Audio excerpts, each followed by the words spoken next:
গণতন্ত্র ফোরাম কর্তৃক আয়োজিত আজকে বাংলাদেশের সমসাময়িক রাজনীতি নিয়ে গণতন্ত্র ফোরামের এই প্রতিবাদ সভা সম্মানিত সহযোদ্ধা সভাপতি ভিপি ইব্রাহিম, এখানে গণতন্ত্র ফোরামের সংগ্রামী সাধারণ সম্পাদক টিপু এবং একটু আগে যিনি সাগর বক্তব্য দিয়ে গেছেন আমাদের অত্যন্ত প্রিয় ভাজন মুন্সিগঞ্জের কৃতি সন্তান দলের সিনিয়র যুগ্ম মহাসচিব জনাব আব্দুল সালাম আজাদ সহ ওলামা দলের নেতৃবৃন্দ এবং গণতন্ত্র ফোরামের সংগ্রামী ভাই, আসসালামু আলাইকুম।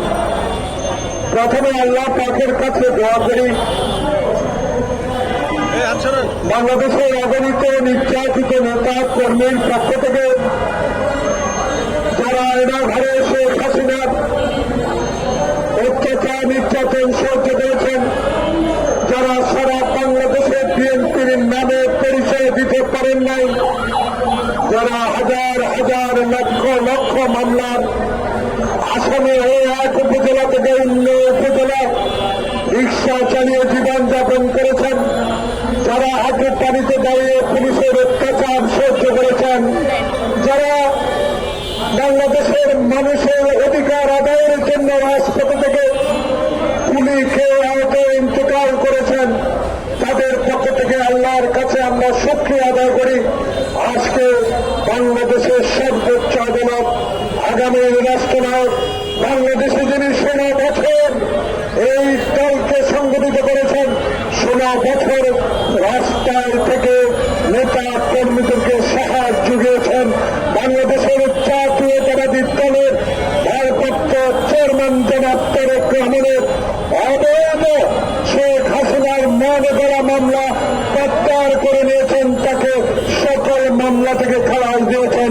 সেজন্য আল্লাহ পাকের কাছে এই নির্যাতিত নেতা কর্মীদের পক্ষ থেকে আমরা শুকরিয়া আদায় করছি। প্রিয় ভাইয়েরা, প্রিয় বন্ধুরা, শুধু তারেক রহমান নয়, যিনি ক্রিয়াপতি থেকে বাংলাদেশের রাজনীতিতে এসে বাংলাদেশের মানুষের প্রাণের অধিকার, বাংলাদেশের মানুষের উপরে তান্ত্রিক অধিকার, বাংলাদেশের মানুষের দেশে থাকার অধিকার প্রতিষ্ঠার আন্দোলনে লড়াই করেছিলেন, সেই নেত্রী বেগম খালেদা জিয়াকে অসত্য অনিয়ম মিথ্যা মামলায় 5টি বছর কারাগারে রেখেছিলেন।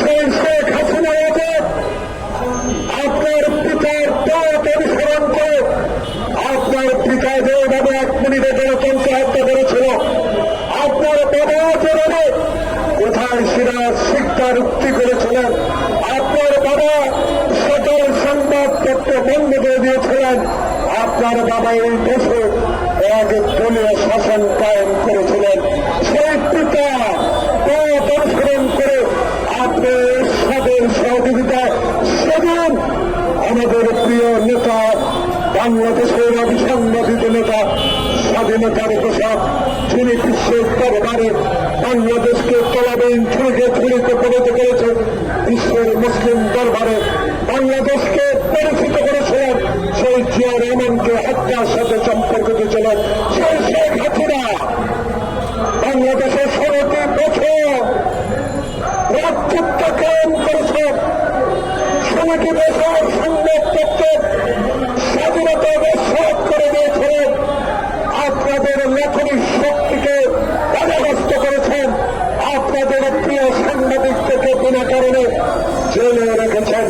শুধু আপনারা না, বাংলাদেশে যারা গণতন্ত্রের কথা বলত, বাংলাদেশে যারা মানুষের অধিকারের কথা বলত, বাংলাদেশে যখন মানুষের ভোটাধিকারের কথা বলত, বাংলাদেশে যখন দ্রব্যমূল্য যতই গতির কথা বলত, যখন বাংলাদেশে নিয়মিত না অনিয়মিত বিদ্যুতের দাম বাড়িয়ে দিলে প্রতিবাদ করতে পারত না, দ্রব্যমূল্যের উচ্চগতির প্রতিবাদ করতে পারত না, সেই শেখ হাসিনার 16 বছরের ইতিহাস আজকে নতুন করে বলার কোনো প্রয়োজন নাই।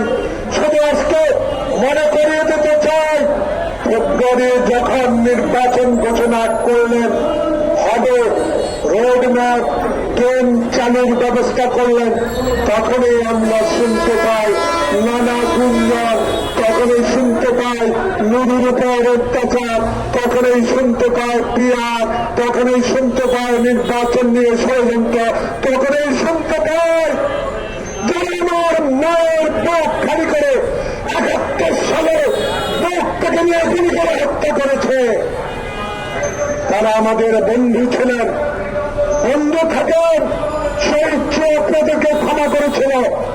আজকে আমাদের নেত্রী আপনাদেরকে মন্ত্রিসভায় অংশগ্রহণ করিয়েছিলেন। আজকে যদি আবার যখন শাহাবুদ্দিনের মতো একটি নির্বাচন এই ডক্টর প্রফেসর মোহাম্মদ এই দেশে করবেন, তারই পূর্ব মুহূর্তে আবার কিসের ষড়যন্ত্র শুরু করেছেন? এই ষড়যন্ত্র আপনাদের না, এই ষড়যন্ত্র ওই দিল্লিতে বসে থাকা শেখ হাসিনার ষড়যন্ত্রের সাথে একই সুর। তাই আজকে গণতন্ত্র ফোরামের এই সভা থেকে একজন রাজনৈতিক কর্মী হিসেবে বাংলাদেশের স্বাধীনতা যুদ্ধে খালি প্রায় অংশগ্রহণ করে একজন যোদ্ধা হিসাবে বিনয় সৌজন্য অনুরোধ জানাবো, যখন 18 কোটি মানুষ 16 আগস্টের বিপ্লবের পর তারেক রহমানের অখণ্ড সমর্থনের মধ্য দিয়ে বাংলাদেশের গণতন্ত্র প্রতিষ্ঠার একটা পথ সুগম হচ্ছে, সেই পথকে বাধা দিয়ে আবার আপনারা ষড়যন্ত্র শুরু করেছেন। এই ষড়যন্ত্র আপনাদের কোন লাভ হবে না, লাভ হবে দিল্লি, লাভ হবে শেখ হাসিনা। তাই আপনাদেরকে স্মরণ করিয়ে বলতে চাই, দয়া করে এই পথ থেকে সরে আসুন, কারণ অতীতে অনেক খেলা খেলেছেন, এখন কিন্তু জনগণের খেলা শুরু হয়েছে। এই জনগণের খেলা রক্ষার শেষ শেখ হাসিনার দিল্লি থেকে তো নয়। আপনারা যারা বলেন পিয়ার, আপনারা যারা পরে নির্বাচন হতে দেবে না, আপনাদের পক্ষে সম্ভব না, কারণ দেশের জনগণ প্রফেসর মোহাম্মদ ইউনূসকে সমর্থন দিয়ে এই সরকার পরিচালনার দায়িত্ব দিয়েছে।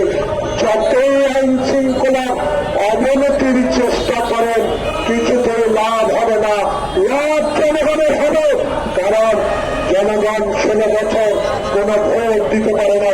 আমার নেতা তারেক রহমান, আমার ভোট আমি দেব, আমার পছন্দের লোককে ভোট দেব, আর দিনের ভোট দিনে হবে না। এবার রাতের ভোট হবে, 14-র মতো ভোট হবে না, 18-র মতো হবে না, 24-এর মতো ভাইয়ের ভোট হবে না। এই ভোট হবে ইনশাআল্লাহ জনগণের যে খেলা, এই খেলায় জয়লাভ করবে নির্বাচন কমিশন। আজকে এই ক্ষুদ্র পরিষদ থেকে একজন রাজনৈতিক কর্মী হিসাবে আবেদন জানাবো, আসুন, মতবিরোধ থাকতে পারে, দল নিয়ে মতবিরোধ থাকতে পারে, কিন্তু বাংলাদেশের স্বাধীনতা, বাংলাদেশের ৭১ যুদ্ধ, বাংলাদেশের সংবিধানে কোন কথা আর মানা যাবে না। নির্বাচন সংবিধান মতে এই ইন্টারিয়াম গভর্নমেন্টের আন্ডারে হবে। সবাইকে ধন্যবাদ। আসসালামু আলাইকুম।